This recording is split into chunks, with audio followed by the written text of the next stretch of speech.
Hello everyone. आज हम करेंगे क्लास 11th का 6 चैप्टर अकाउंटिंग इक्वेशन। आज हम पढ़ेंगे अकाउंटिंग इक्वेशन क्या होती है। देखो, हम पहले पढ़ चुके थे जब हमने थर्ड चैप्टर किया था, उसमें पढ़ा था ना accounting equation concept, sorry dual concept. Dual concept का मतलब क्या है? जब हमारी असेट का बैलेंस है वो किसके बराबर होगा? Liabilities plus capital. तो उसको हम क्या बोलेंगे? Accounting equation. तो अकाउंटिंग इक्वेशन को देखते हैं कैसे होती है। अकाउंटिंग इक्वेशन को ठीक से समझने के लिए हमें किसको स्टडी करना होगा? बैलेंस शीट को। ठीक है, क्योंकि बैलेंस शीट को अगर हम स्टडी कर लेंगे तो हमें अकाउंटिंग इक्वेशन का मीनिंग ईजिली क्लियर हो जाएगा। तो इसने एक इमेजिनरी फिगर में बैलेंस शीट दी गई है कि एक तो देखो, बैलेंस शीट जो बनती होती है ना, उसके जो दाएं हाथ में, मतलब राइट हैंड साइड में तो होगा असेट साइड, और लेफ्ट हैंड साइड में होगा कैपिटल एंड लाइबिलिटीज। ठीक है, राइट हैंड साइड में होगी संपत्तियाँ, लेफ्ट हैंड साइड में क्या होगी? पूंजी और दायित्व। अब देखेंगे संपत्तियों में क्या होती है। Cash and bank, debtor, stock in trade, furniture, machinery और बिल्डिंग। अब देखते हैं कैपिटल लाइबिलिटीज में क्या होती है। कैपिटल लाइबिलिटीज में क्या होगी? क्रेडिटर और बैंक ओवरड्राफ्ट। ठीक है, अब देखते हैं, अब हम ये देखेंगे असेट क्या होती है, लाइबिलिटीज क्या होती है और कैपिटल कौन सी होती है। ठीक है, देखो बैलेंस शीट के दाएं भाग कौन सा है? ये वाला, इसमें संपत्तियां लिखी जाती है।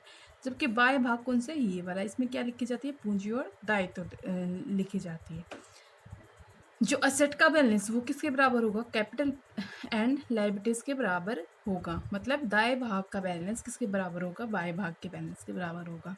ठीक है, देखते हैं अब संपत्तियां क्या होती है। संपत्तियां वे होती हैं जो एक ओनर अपनी धनराशि से खरीदता है या किसी अन्य से उधार लेकर खरीदता है। ठीक है, उपरोक्त स्थिति विवरण में व्यवसाय के पास 1 लाख रुपए की क्या है? Capital and liabilities.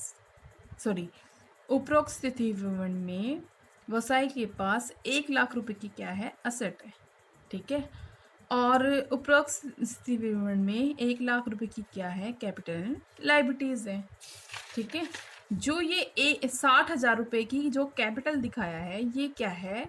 व्यवसाय का जो ओनर है, जो व्यवसाय का ओनर अपनी पूंजी से जो खरीदता है, व्यवसाय का ओनर अपनी पूंजी से जो खरीदता है। ठीक है, और जो ये अदर लाइबिलिटीज है, क्रेडिटर और बैंक ओवरड्राफ्ट, इसका मतलब है कि दूसरे पक्ष से जो उधार लेके खरीदता है। ठीक है, नेक्स्ट है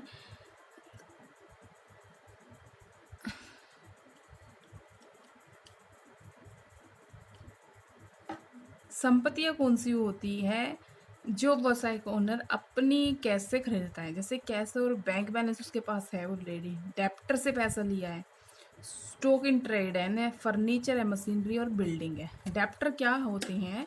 देनदार, व्यवसाय के जो देनदार होते हैं। जैसे हमने किसी को माल उधार बेचा है तो हम देनदार हो गए। सॉरी, किसी से हमने माल उधार लिया है, किसी से हमने माल उधार लिया है तो हम क्या होंगे? देनदार होंगे ना, किसी सेकंड पर्सन के, है ना। सॉरी सॉरी, अगर हमारे, जैसे हमने उधार माल बेचा है, हमने उधार माल बेचा है तो किसको बेचा है? एक्स को बेचा है, तो एक्स हमारा क्या है? देनदार। एक्स से हमें क्या मिलेगा? पैसा मिलेगा, क्योंकि एक्स को तो हमने उधार बेच दिया। तो एक्स से हमें क्या मिलेगा? 20,000 रुपये का। मान लो एक्स ने, जैसे मैंने एक्स को 20,000 रुपये का माल उधार बेच दिया, तो एक्स हमारे बिजनेस का देनदार होगा ना, तो वो क्या होगी? असेट। और उधार माल हम खरीद रहे हैं, उधार माल हम खरीद रहे हैं तो हमें क्या करनी पड़ेगी? फ्यूचर में उसकी पेमेंट करनी होगी, तो वो हमारी क्या होगी? लायबिलिटीज या क्रेडिटर होगी। ठीक है, देखते हैं आप क्वेश्चन। ठीक है, देखो अकाउंटिंग इक्वेशन में जब मैंने बताया असेट का बैलेंस किसके बराबर होगा? Liabilities plus capital. असेट हमारी 1 लाख की थी, लायबिलिटीज थी हमारी 40,000 की और कैपिटल हमारी 60,000 की थी। तो 1 लाख रुपए का बैलेंस 60,000 प्लस में 40,000 प्लस में 60,000 किसके बराबर होगा? 1 लाख के बराबर होगा। अब ये अकाउंटिंग इक्वेशन आप मैथमेटिकल इक्वेशन के थ्रू भी सॉल्व कर सकते हो। जैसे आपको लायबिलिटीज निकालनी है यहाँ से, तो लायबिलिटीज को इधर लेके जाओगे और असेट को वहाँ लेके जाओगे, तो क्या हो जाएगी तुम्हारी? मतलब अगर तुम लाइबिलिटीज इस साइड लेके आएगी तो लाइबिलिटीज माइनस में हो जाएगी और एसेट वहाँ जाएगी तो क्या हो जाएगी, माइनस में हो जाएगी। ठीक है, अगर मान लो मैं लाइबिलिटीज के माइनस को साइन हटा रही हूँ तो लाइबिलिटीज प्लस में आ जाएगी। एसेट हमारी क्या थी, एसेट हमारी माइनस में थी तो एसेट हमारी प्लस में हो जाएगी, और कैपिटल क्या थी, प्लस में, तो ये हो जाएगी माइनस में। ठीक है, तो ये इक्वेशन के थ्रू हम सोल्व कर सकते हैं। जैसे मतलब यहाँ से हम लाइबिलिटीज भी निकाल सकते हैं, कैपिटल भी निकाल सकते हैं और एसेट भी निकाल सकते हैं। ठीक है, तो इसको ध्यान में रखना, एसेट का बैलेंस किसके बराबर होगा, लाइबिलिटीज प्लस कैपिटल के बराबर। अब क्वेश्चन देखते हैं। देखो, मान लीजिए गोपाल ने एक व्यवसाय आरंभ किया, उससे निम्नलिखित लेन देन हुए। गोपाल ने 75,000 रुपये की पूंजी लेकर आरंभ किया। देखो, हमने ये तो ध्यान में रखना है, एसेट किसके बराबर होगी, लाइबिलिटीज प्लस में कैपिटल के बराबर होगी।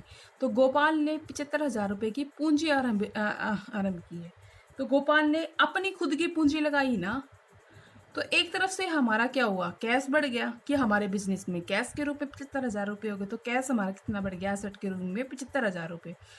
और दूसरी तरफ हमारे लिए क्या हुआ, दूसरी ओर कैपिटल बढ़ी है। कैपिटल कितने से बढ़ी है, 75,000 रुपये से। तो हमारी कैश किसके बराबर होगी, लाइबिलिटीज प्लस में कैपिटल के बराबर में। फिर नेक्स्ट है, गोपाल ने 5,000 रुपये का नगद फर्नीचर खरीदा। गोपाल ने 5,000 रुपये का नगद फर्नीचर खरीदा, तो हमें पता है एसेट किसके बराबर होगी, लाइबिलिटीज प्लस में कैपिटल के बराबर। तो गोपाल ने 5,000 रुपये का नगद फर्नीचर खरीदा। गोपाल ने 5,000 रुपये का नगद फर्नीचर खरीदा, तो एसेट के रूप में क्या बढ़ा, फर्नीचर बढ़ा, तो फर्नीचर को हम 5,000 रुपये से बढ़ा देंगे। ये ऊपर वाली एंट्री सेम आएगी। कैश हमारा 75,000 के रूप में था, लाइबिलिटीज हमारी 0 थी, कैपिटल हमारी 75,000 रुपये की थी। ठीक है, और गोपाल ने 5,000 रुपये का नगद फर्नीचर खरीदा, तो फर्नीचर के रूप में बढ़ गया हमारा 5,000 रुपये का। ठीक है, और फर्नीचर खरीदने पर हमारा कैश भी कम हो जाएगा, तो 75,000 से हमारा 5,000 रुपये का कैश कम हो जाएगा, क्योंकि भाई हमने फर्नीचर नगद खरीदा है। तो 70,000 रुपये कैश बचा, फर्नीचर 5,000 का, लाइबिलिटीज कोई बढ़े ही नहीं है, कैपिटल हमारी वहीं 75,000 रुपये टिक गई है। फिर नेक्स्ट देखते हैं, गोपाल ने 20,000 रुपये का माल नगद खरीदा। देखो, गोपाल ने नगद खरीदा है, ठीक है, कोई उधार पे नहीं खरीदा है। तो इससे एक तो देखो नगद खरीदा है ना, एक तो हमारा कैश 20,000 रुपये से कम हो जाएगा। दूसरा है माल आया हमारे पास, तो गुड्स हमारे पास कितने से बढ़ जाएगा, 20,000 रुपये से। एक हम गुड्स को ऐड कर लेंगे तो 20,000 से हमारे क्या बढ़ गया, गुड्स बढ़ गए। तो हमारे 20,000 से 70,000 रुपये का कैश बचा हुआ था, पिछली एंट्री से उठाया, तो उसमें 20,000 कम होगा, कितना बच गया, 50,000। 5,000 का फर्नीचर सा, उसमें कोई भी चेंज नहीं हुआ आपकी बार, लेकिन गुड्स हमारी 20,000 से बढ़ गई ना, तो लाइबिलिटीज़ में कोई फ़र्क आया, कैपिटल हमारी 75,000 की 75,000 रहेगी। फिर नेक्स्ट, गोपाल ने 16,000 रुपये का माल उधार खरीदा। देखो, माल उधार हम खरीदते हैं, तो गुड्स के रूप में हमारा क्या बढ़ा, 16,000 रुपये का माल बढ़ गया। ठीक है, और माल हमने क्या खरीदा था, उधार खरीदा था। उधार खरीदने पर क्या आएगा हमारे, जैसे हम माल उधार खरीद रहे हैं तो हमारे क्रेडिटर बढ़ेंगे। सॉरी, अगर माल हम उधार खरीद रहे हैं तो हमारी लाइबिलिटीज़ बढ़ गई ना, हमारी लाइबिलिटीज़ बढ़ेगी, क्योंकि हमें पेमेंट भी तो करनी पड़ेगी, उधार खरीदा है तो हमने, हमारे क्या है, जैसे मान लो हमने माल तो आ गया लेकिन उसकी पेमेंट तो करनी होगी ना, तो लाइबिलिटीज़ बढ़ गई ना 16,000 की। तो एक तो हमारा गुड्स बढ़ गया 16,000 रुपये का, और लाइबिलिटीज़ बढ़ गई, और ना तो हमारी कैपिटल वही 75,000 रहेगी, फर्नीचर भी वही 5,000 का रहेगा, और कैश भी हमारा 5,000 रुपये का रहेगा। फिर नेक्स्ट देखते हैं, लेन देन 5, 12,000 लागत का माल 15,000 रुपये में बेच दिया, और कैसे बेचा, उधार बेच दिया। देखो, एक तो बेनिफिट हुआ हमारा, 12,000 से का माल हमने कितने में बेचा, 15,000 में, तो 12,000 माइनस में 15,000 कितने का बेनिफिट हुआ, 3,000 का बेनिफिट हुआ है। तो 3,000 से एक हमारी कैपिटल बढ़ गई, तो कैपिटल के पोर्शन 75,000 की कैपिटल थी और 3,000 की और बढ़ गई, तो 78,000 रुपये की आ जाएगी, है ना। और दूसरा बेनिफिट होगा कि माल हमने उधार बेच दिया, तो हमारा माल हमारा क्या हुआ, कम हुआ ना, हमारा माल कम हुआ ना 12,000 रुपये का, क्योंकि हमने बेच दिया है। तो 12,000 के माल को हम कम कर देंगे। देखो, इसने 12,000 रुपये के माल को कम कर दिया, 36,000 का आ रहा था बैलेंस, तो इसमें से हमारा 12,000 कम हो जाएगा, ये 12,000 कम कर रखा, 24,000 आ गया। ठीक है, नेक्स्ट हमारा क्या, उधार बेचने पर हमारे क्या बन जाएगा, जैसे मान लो हमने माल उधार बेच दिया, बेचने पर हमारे डेप्टर बढ़ जाएंगे, वो कितने से बढ़ जाएंगे, 12,000 से बढ़ जाएंगे, सॉरी 15,000 से बढ़ जाएंगे। हम 12,000 लागत का माल 15,000 में उधार बेच दिया, तो 15,000 रुपये में उधर बचे, तो 15,000 से हमारे क्या बढ़ेंगे, डेप्टर बढ़ जाएंगे। तो 15,000 से हमारे क्या हो गए, डेप्टर बढ़ गए। नेक्स्ट देखो, किराए के 1,000 रुपये चुकाए। किराए के 1,000 रुपये चुकाओगे तो जो कैश है तो वो कम होगा। 50,000 कैश था, 1,000 रुपये से कम हो गया, तो 49,000 आएगा। फर्नीचर वही है 5,000, गुड्स 24,000 है, डेप्टर भी वही रहेंगे 15,000। क्रेडिटर पे कोई फ़र्क नहीं होगा, 16 का 16 रहेगा। किराए के 1,000 रुपये चुका दिए, इसका मतलब क्या है, लाइबिलिटीज़ हमारी कम हो गई है 1,000 रुपये से। तो 1,000 रुपये से कम हो जाएगी तो लाइबिलिटीज़ हमारी कितनी रहे, सॉरी कैपिटल हमारी कितनी हो जाएगी, क्योंकि कैपिटल कैश के रूप में तो जाएगा ना। देखो, तो एक तो कैश के रूप में जाएगा, किराए के चुकाओगे, और दूसरी हमारी क्या होगी, जैसे इस लेन देन व्यवसाय में एक तरफ से तो रोकड़ के रूप में संपत्ति कम हो जाएगी, दूसरी तरफ खर्चों के भुगतान से पूंजी कम हो जाएगी। ठीक है, मतलब किराए के भुगतान करने से एक तो कैश कम हो जाएगा, दूसरा है हमारे पास कैश की कमी हो जाएगी, खर्चों को, दूसरी तरफ खर्चों के भुगतान से पूंजी कम हो जाएगी। ठीक है, ये कौन सा था हमारा, एक्सपेंसिव था। तो एक्सपेंसिव को भुगतान से हमारी क्या हो जाएगी, एक तो कैपिटल पे फर्क होगा 1,000 रुपये से। ठीक है, एक्सपेंसिव की अगर तुम पेमेंट करते हो, सुनो एक बार, एक्सपेंसिव की अगर आप पेमेंट करते हो तो एक तरफ तो आपका कैश कम होगा, दूसरी तरफ से आपको अपने दूसरी तरफ खर्चों के भुगतान से क्या हो जाएगा, आपकी पूंजी भी कम हो जाएगी 1,000 रुपये से। अब अकाउंटिंग इक्वेशन बराबर होगी, कैश आ जाएगा हमारा 49,000, furniture 5,000, goods 24,000, debtor 15,000, creditor 16,000, Gopal capital 77,000। Total balance कितना हो, 93,000। एसेट का बैलेंस कितना हो, 93,000। तो आज के लिए स्टूडेंट इतना ही काफ़ी, अब हम करेंगे नेक्स्ट क्लास में।